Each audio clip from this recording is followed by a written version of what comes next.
it isn't going to be easy, but these limits are important. You wouldn't put a young child on a subway, remember? Which leads me to my second lesson. Take time to clarify your values around technology as parents. If you know why you're setting limits, you'll have a much easier time keeping to them when your kids complain and push back. Set aside time as a couple to determine what values are going to guide your decisions.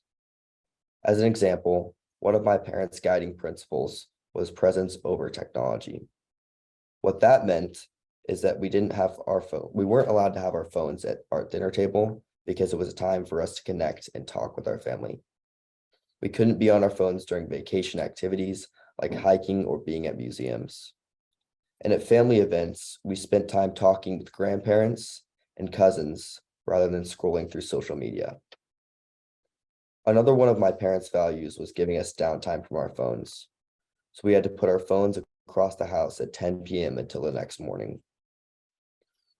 Sharing your values might help your kids understand why you're doing what you're doing, even if they still don't like it. Next is that the shadow of technology is real.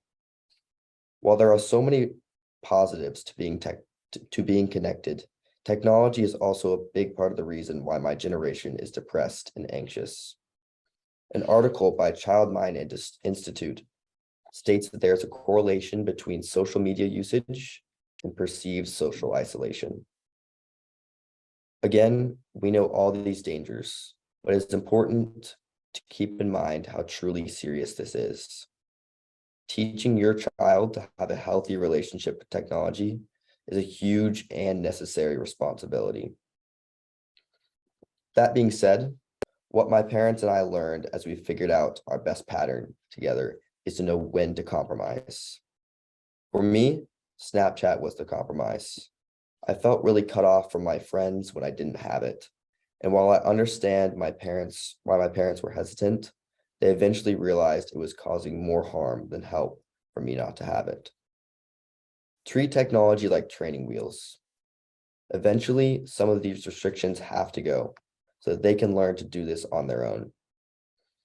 Which leads me to my final lesson I learned. Trust is key. The reason my parents were willing to compromise is because we figured out a way for us to gain trust back between us.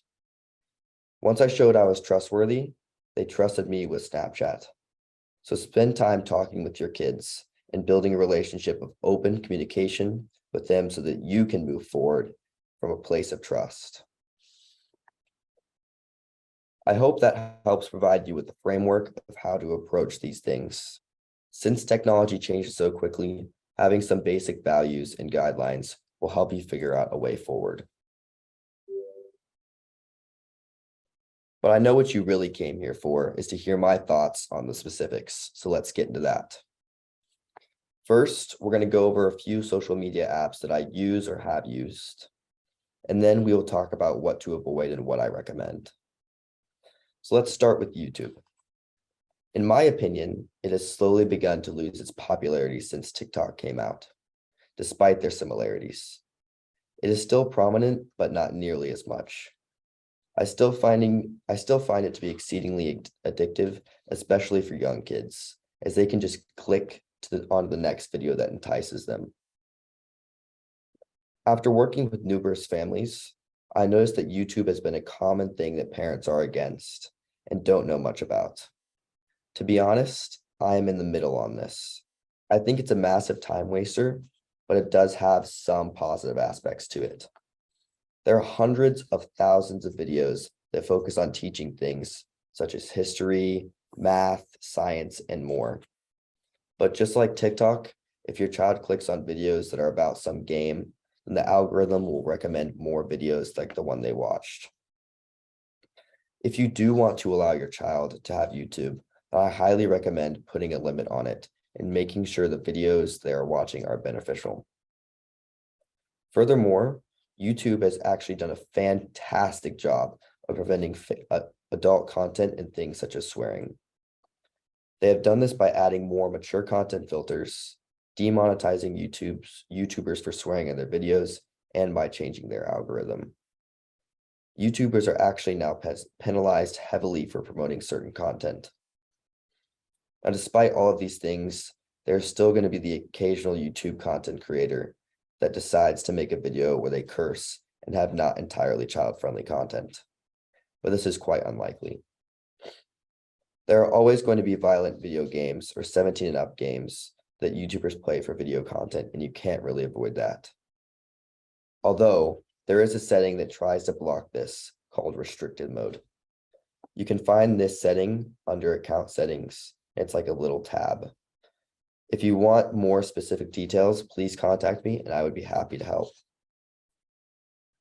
The next website and app that I'll be talking about is Twitch. Now, this isn't necessarily considered a social media app, but it is definitely something to look out for and understand.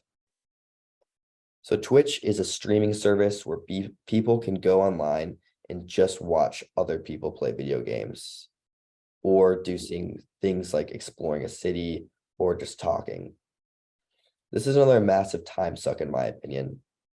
Not to mention that there is no guarantee to having your child see something that is age appropriate.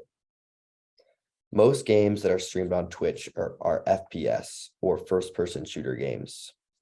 The thing about Twitch is that children can create fake relationships with the people they are watching. They can form an attachment to them based on how the streamer responds to them. The viewers can also donate money and send chats to the streamer, so it's definitely an easy way for them to form a relationship. Twitch incentivizes people to watch by offering a currency for them to watch a streamer for an elongated period of time. The more they watch, the more currency they can earn. As you can assume, this can become very addicting as they can trade in this currency for such things as like winning a chance or such as a chance to win an item from a streamer, changing the way a streamer plays their game, or even dumb like changing the lights of a streamer setup. If you save up enough, you can even get a chance to meet the streamer, which is what I would assume most children want to reach. In my opinion, I don't find this app to be extremely harmful, but if your child is under the age of 12, then I would definitely be a bit cautious about this. Now, Twitch has done a pretty decent job of managing who is allowed to stream. This is rightfully so because they have had a few scandals involving incredibly explicit content. They don't, on the other hand, restrict the streamers from cursing, but they do try and prevent most derogatory words and anything that can be considered hate speech. Overall, just keep an eye out if your kids are on this website or app. The next social media app that we will be talking about is Instagram. I actually think that this app is slowly losing its hype. This was the first social media app that my parents let me get when I was 13. It was on my mom's phone and I was allowed to check it once a day. This strategy was extremely helpful for me. In fact, I still only check it about once per day. This app definitely has its pros and cons. To start, it is a great app to share what you were doing with your friends and stay up to date with things like sports, latest updates, news, and your favorite celebrities. But to be honest, everyone on it, or most people on it, are fake and post things that can make people feel very self-conscious. Most people edit their photos to become extremely unrealistic. This causes people to compare their lives to the people on Instagram, which can be extremely harmful and negative for some. Personally, I try and avoid this as much as possible, but I still sometimes see this type of content. Now, teenagers and kids these days often fear that they are missing out on something. This app takes advantage of this and can lead people to become very insecure. Now, I do think Instagram is a good starter social media app, as it isn't a massive time waster, but it definitely does have its downsides. Now, lastly, but most definitely not least, is Snapchat. This is my go-to social media app, and I've been using it since I was around 14 and a half. I had to argue a lot with my parents about getting this app. And I was actually one of the last kids in my grade to get Snapchat. So you can see how I felt extremely left out. They were quite hesitant to give me this app for good reasons. First, it deletes the photos and messages you send after a certain amount of time. This gives you the power to send or receive unwanted messages or photos. I think it's important to set ground rules about not asking or sending explicit photos when letting your kids get Snapchat. We had to have a long conversation with my parents about this before we got the app. My sister was asked for pictures within days of downloading it in high school, so this plan was definitely smart. Secondly, it is also incredibly distracting and addicting. It has a feature called streaks, where it tracks how long you can snap a person for. For example, if you snap them once a day for 7 days, you'll have a 7-day streak. This causes some kids to become very attached to the app. Now, over the past few weeks, I have spent an average of around 1.5 hours on this app a day. I know that I could easily spend a lot more time on this app, but to be fair, I do use this as my main form of communication with friends and family. It has a texting feature that is, in my opinion, easier to use than SMS texting. It also has a story option where you can post pictures or videos to all your friends or just specific friends.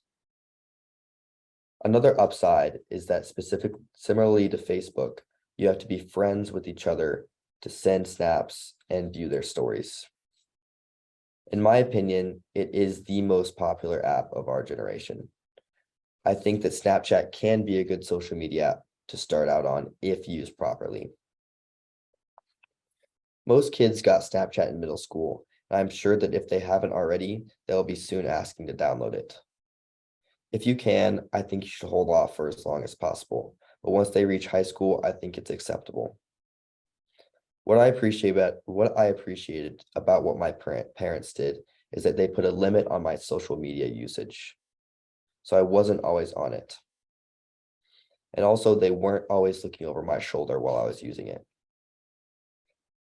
I've heard many kids Hey, say that Grant, can I ask you, Grant, can I ask you a question about this real Of quick? course. Sorry for interrupting, but I think it's important. How did your parents set a limit on your social media use? What did they just say you only get to do it for an hour, or was there specific? There is, so if you have an Apple device, there are built-in controls that you can set a limit. And I'll go into this more detail in a few minutes. But basically you can set a category. So for example, social media, and just set it for like 1 hour a day or 2 hours on weekends, 1 hour on the weekdays. So that's how they mostly prevented me. Okay. And can I ask you one more question about this? For sure. Did your parents follow you on Snapchat? Like, They do not. They did not. Okay. I have heard that a lot of parents do follow their kids on Snapchat, but to be honest, you can create like private stories and just like have everyone but your parents, which is what I had a lot of my friends did. So they're like, it's an upside. You can like see their main story, but they can always prevent you from seeing like their private stories. Right. And then your kids can also block you, right? That's what mine did because they were that kind. Wow. I know. I'll own it. I'll own it. They're grown-ups now ish, grown up ish, but yes, they blocked me and that was problematic. And then I realized they had the fake accounts, right? Or the separate accounts. So those are the difficulties parents are facing. And you may be planning to talk about some of that, but that's the reality, is that the kids have found the workarounds. Yes, we are super diligent when it comes to technology. Yeah. It's incredible. Sorry for interrupting, but I thought that was no worries. I appreciate it. If you guys have any questions, just like let me know and I will be happy to answer. So when it comes to like being a parent and looking over your kid on Snapchat, I think it will only make it worse. They will get more secretive and protective. And this goes back to one of my main points, which is make sure you have a balanced relationship with your children with their technology. If this means compromising, then so be it. It isn't worth creating a cycle of lying and keeping secrets about social media usage. So I often have parents ask me what apps or games they should be checking for or blocking. Of course, this list changes all the time, but I want to share a few with you today. From personal experience, I highly recommend avoiding these websites or apps. Now, the first is Roblox. Now, this is basically an app that hosts different creators, games, and designs. There are games from lawn mowing simulators to high school simulations to even possibly porn games. There is also a shop feature that is in almost all the games, meaning they have to pay real money to get certain items or costumes. Not to mention is that I've heard multiple firsthand stories about older men contacting children through Roblox's chat feature. It does have some learning and fun aspects to it, but it isn't worth the risk in my opinion. If your child likes Roblox, I suggest Minecraft or a Lego game instead as a safer option. Now, if they insist on playing Roblox because their friends also play it, I would just try to make sure that they are playing child-friendly games. The next one is TikTok. I'm sure you've all heard plenty about this app, but I just wanted to share my personal experiences with it. It is very addictive, and I am not exaggerating when I say this. I can spend hours upon hours on this app without even noticing. It is also heavily targeted towards my age group, meaning there are a lot of adult jokes, soft porn, and exposure to sensitive content. I conducted a little experiment where I made a new account and tested the algorithm. I found that even without liking any videos to contribute to the algorithm, I eventually found my way to adult content. Whether that was jokes, actual content, heavy explicit language, or bullying. This is not a safe app for children under the age of 16, in my opinion. I recommend preventing your children from being on this app and website for as long as you can. I can guarantee they will complain about this, but it is definitely for the better. The amount of unwanted content that I have seen on this app is unbelievable. The worst thing I saw was someone actually committing suicide with no filter like censoring or anything. TikTok doesn't do enough to prevent these videos from being posted. You never know what you're going to see on this app. And not to mention, there is a heavy amount of misinformation being spread on TikTok, whether this is news, information, statistics, or more. I would often see something crazy and share it with my mom just to realize that it is completely false. There is no fact checker on TikTok to prevent false information from being spread. So that is definitely something else to look out for. Instagram and other apps now have a similar feature to TikTok. This method can be used as an alternative and is much safer. The next website to look out for is Omegle. This website is a website where you're literally put with another random stranger on the internet based on what your interests are. Now, there are two ways that people on here can communicate. The first is just a chat box, and the second is an actual video call. After going on this website for a few minutes and putting TikTok as my interest, I was met with a considerable amount of unsolicited nudity and other racist and homophobic content. I wouldn't worry too much about your child going on this website, but it is definitely something to keep in mind. It has been a trend on TikTok to go onto Omegle and just to find other people that are doing the same trend. I highly suggest blocking this and preventing your children from going on it. Another game that I recommend looking out for is Fortnite. I'm sure everyone here has heard about this game, but basically it is a battle royale game where 100 people fight it out until there's only one person standing. Now, I have played for around 3 years, and I started when I was around 14. And I've come to the conclusion that it is extremely toxic and addictive. I often played a game mode called Creative, where you were matched up with other people that wanted to play the same community-made map. and this came with the dreadful voice chat. The amount of bullying I have seen on here is disgusting. People are just outright rude on this game, and majority of them are kids. It is not an ideal game for your kids to grow up on, especially when other kids in the game are calling other slurs and using offensive language. Furthermore, Fortnite also has a daily rotating item shop where you can spend this virtual currency called V-Bucks to buy cosmetics. Now, personally, I have spent over the 3 years around $250, and I'm not proud to say that. Overall, the community is toxic, the game is extremely addictive, and the skins are easy to spend money on. Now, let's move on to some good games, websites, and apps that I recommend. The first one is Minecraft. If you don't know what this is, it's basically an open world, pixelated, and blocky video game. It's a great game to let your kids start out on because it has no easy chat feature and is mostly played by a single player. It has minimal violence and is extremely kid-friendly.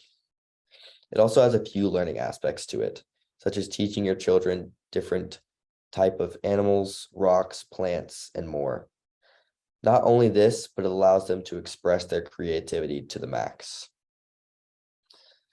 Another game that I think is great for kids is Animal Crossing. This game is delightful for kids because they can interact with the villagers and help them out with their problems. They start out with a starter home and slowly have to fish, catch bugs, and even sell fruit to make money. They can completely customize their house and clothes. I think that this game is amazing because it teaches your kid to be patient and to not rush things, save money and prioritize their goals, and express their creativity. It's actually really hard to find a game like this that does all the things that, or find a game that does all the things that Animal Crossing does. My last recommendation to you is any of the Lego video games. They are really fun, especially if your child likes a specific character, such as Batman, Luke Skywalker, or Harry Potter and more. These games are mostly played by a single player or with a friend, and they are entertaining and challenging with multiple puzzles per level. There are also a lot of collectibles, which makes the game even more fun. This is a great alternative to Fortnite and other first-person shooters. If you want to read about a specific game, you can either reach out to me or go to commonsensemedia.org. This website is a great resource for parents who want to get community-rated games based on violence, language, mature content, positive message, ease of play, and more. They also give age ratings for each game, although sometimes they can be off a bit in my opinion. Hold on, let me see. If you want, I will put the website in the chat at the very end. I just put Common Sense Media in there. Okay, sweet. Thank you so much. Would you like for me to send them your email address if they have questions for you, or do you have a different preference for them contacting you? I have a contact slide at the end if that. Okay, fantastic. I knew you'd be prepared. Sorry. I was No just worries. writing up while you were talking about it. Now that you guys have a fundamental understanding of what games, apps, and websites to look out for, let's talk about what screen time is and how to set up the basics. So let's start with family sharing. If you have an Apple device, you can do a few things to make your life a lot easier and protect your children. Family sharing allows you and your family, up to 6 people total, to share purchases and subscriptions, such as Apple Music, Apple TV, and Apple Arcade, and to control your child's screen time from your own device. You can also turn on this feature called Ask to Buy. This means that your child has to request permission to buy or download an app, song, or movie. This can reduce the number of unwanted apps and purchases your child makes.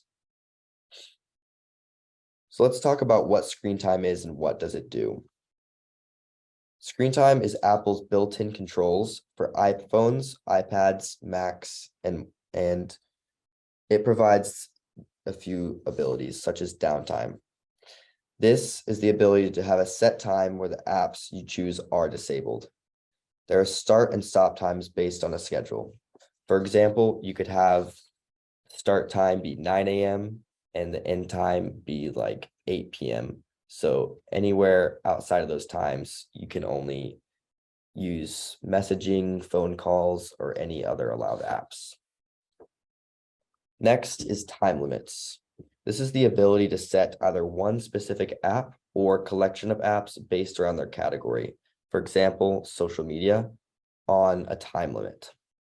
And you can choose either per day, so you can go through and like Monday, Tuesday, Wednesday, and change each one. So you can have 30 minutes on Monday, an hour on Tuesday, etc.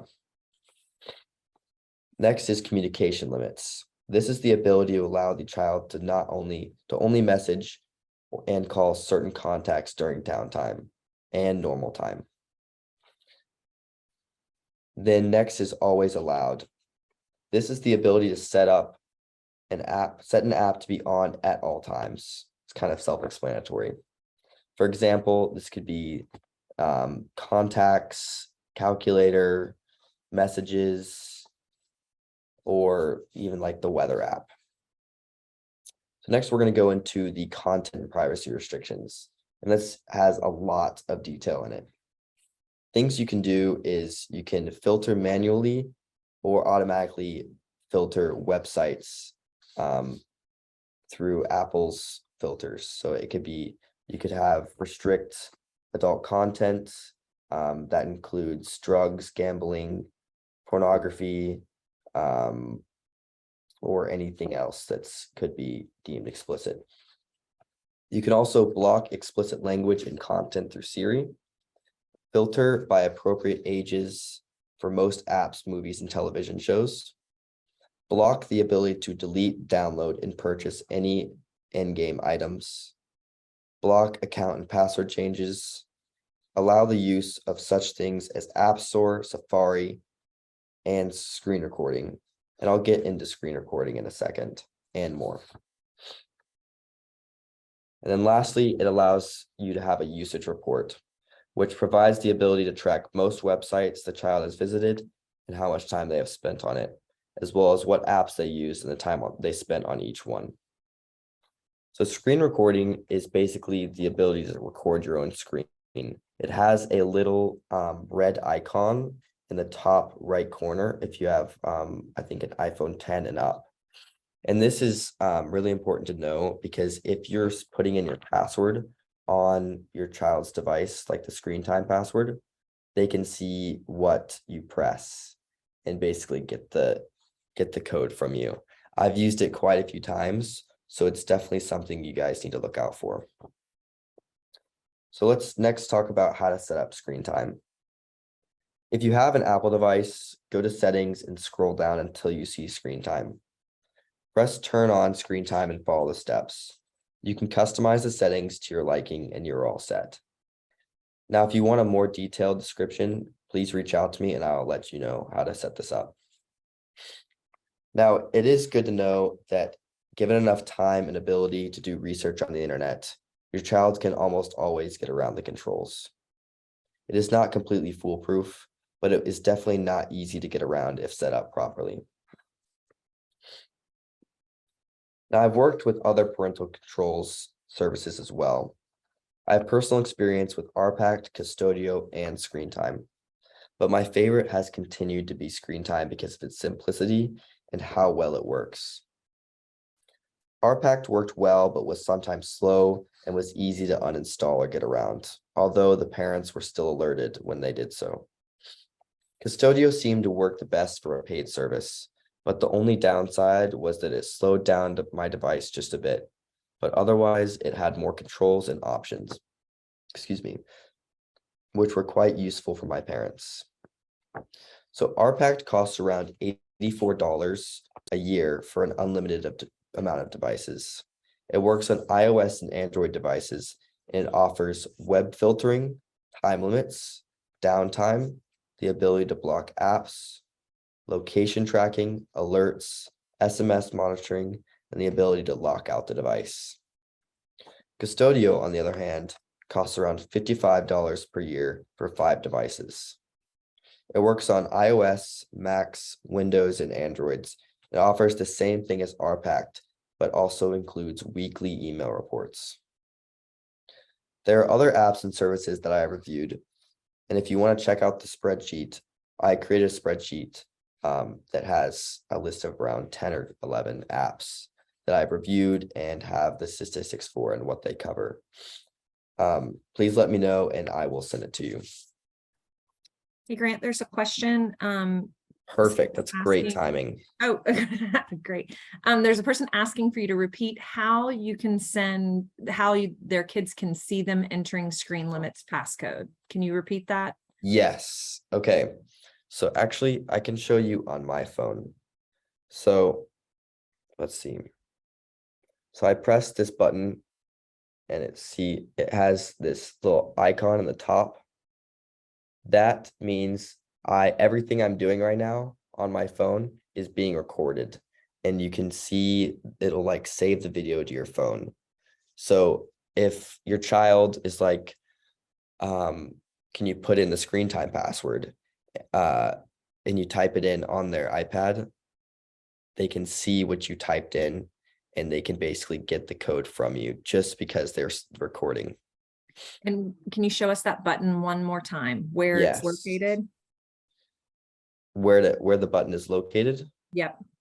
Okay. It's under the control panel. So when you slide down from the top right of your screen, you get to this big control panel, and it's this circle with a little dot in the middle. You see how it's red and it's beeping, and it's got this red outline right here.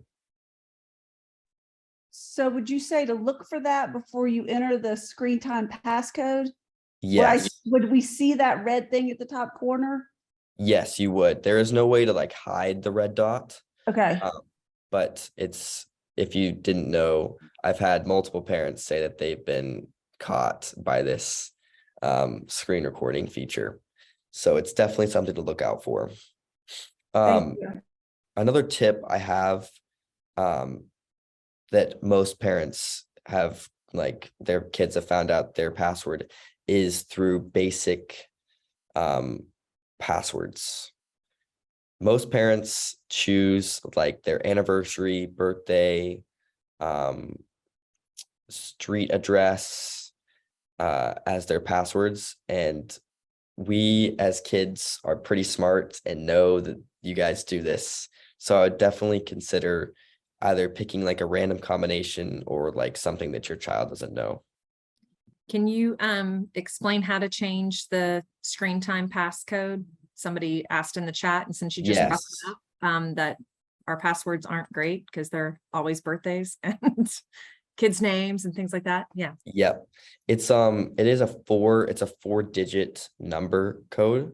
But if you go into screen time, and then I actually don't have a password set. Hold on, because I don't have it anymore, thankfully. If you go under here, you can have, you see it says change screen time password. If you click that, then you can click either turn off or change. You click change, you have to enter the old password.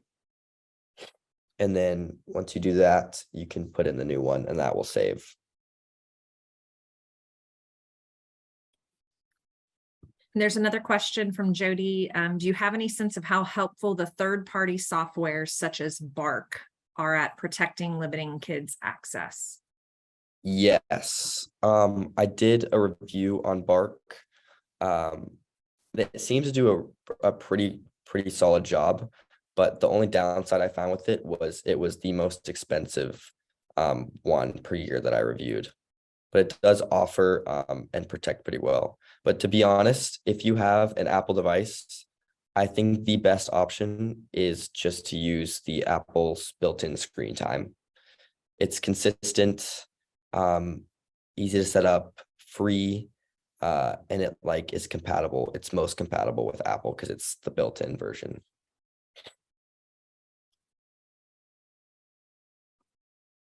Beth is saying Apple Family sharing is an awesome way to control what and when your kids are using on their devices, but our school district gives them Chromebooks to use for homework.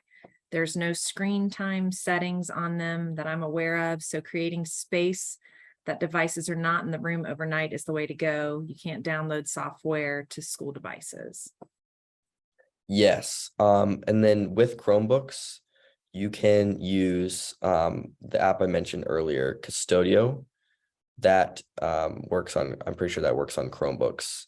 If the school allows it, you can do pretty much everything that screen time does on that. But yes, it's very helpful. Yeah, so you guys keep asking questions in the chat or speak up. I have a couple questions. My kids are older, Grant. So like I have a 20 and a 23-year-old. So I'm like jealous of the fact that there's these screen time options now, because when we started, we were all on the same iCloud account, and that was the way I could control what they were downloading, right? So we have I don't even know if my kids are still on our iCloud account, but they probably are. But that was the way we controlled everything. Do you have a suggestion for when a kid should get a smartphone? What age? I'm curious what your thoughts are on that. I honestly, I feel like the age has gotten lower and lower since I was a kid. I got my first, it wasn't even a phone, it was just an iPod Touch in 7th grade. I think middle school, so probably like 5th or 6th grade is the time where most kids get a smartphone. But I think it's really up to you guys and like how mature and responsible you think your kid is. It depends for each person. For me, it was 7th grade. For my sister, it was 6th. So it I'm really a big depends. advocate of wait till 8th grade. Like that's my rule. When parents ask me, I'm like, wait till 8th. If you can just hold out till 8th grade, I think it helps the kids as much as possible to remember how to have conversations face to face and interact with their parents. I don't know other youth workers who are on here. I see a few of you. What are your opinions on that? I will say that's what the studies tell us, is that middle schoolers are really vulnerable to the FOMO, feelings of insecurity, particularly girls on apps like Instagram. So if you can wait till 8th grade, that's what all the research is telling us, to wait if at all possible, because of all the things you've mentioned and how addictive it is. So I know when my kids first got cell phones, we gave them flip phones and disabled, they loved it, I'm sure. We disabled the picture texting and the ability for them to get on the internet for that first year. That was our like kind of test run with how to use a cell phone. And I don't know if there's a way to do that with, I mean, I don't even know that they make flip phones anymore. I have no idea. I haven't purchased a new phone in forever, but that was just our entry way. But it sounds like, Grant, what you're saying with everything that's on an iPhone and this screen time app, that you can kind of regulate a lot more of what your kids can and can't do and who they can text and all of that. Exactly. And back to the point of getting the phone in middle school, if you hold out on social media apps until high school, I think it's acceptable for a kid to have a phone in middle school. I think texting is fine. I think communication is really key to learn as like 6th, 7th, 8th grade. But I think you can definitely hold out on all the social media apps until high school. I think that will be a big saver. All right, and there's another question from Sissy. If you are concerned your kid is addicted, what are the signs to look for? Signs, definitely, when you ask them to put it down, they just like struggle. They're constantly checking it, picking it up. I saw a lot in like my younger cousins who are a little bit addicted to technology is that they are just on it constantly. Dinner table, social gatherings.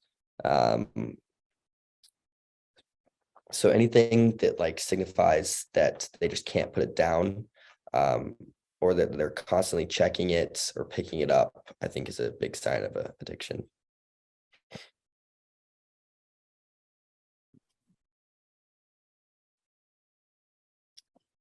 Grant, can you talk about, I mean, I think several of us have already mentioned this in other workshops today, but a book I read recently is called Generation Sleep. Y'all can't see it. I'm blurred. Generation Sleepless.